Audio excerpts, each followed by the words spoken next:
hello सांग मैंने आज समस्त रिलैक्स डे हेले जो मैंने रोसे करती कि सबुठ प्रेसर डे मुझे आज रविवार ब्रेकफास्ट सैंडविच बनईली भाविले आपण मानक भी टे सेयार करदेवी आ गोटे पटे मुझे सेजवान सॉस मारली आ गोटे पटे टमाटो सॉस ता सहित मु काकुड़ी को छोट छोट करके पियाज आउ गाजर को ग्रेट करके रखी हाँ पनीर भी ग्रेट कर रखी आलू चोखा जमी बनाती कि सिंपल वाला सेमती गोटे बनई देदेली गाजर पियाज आ पनीर को ग्रेट कर रखी भी पकईदेली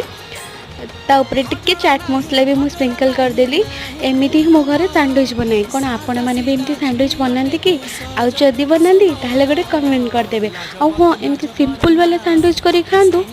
पूरा टेस्टी लगे कौन कहते ट्राए करेंगे तो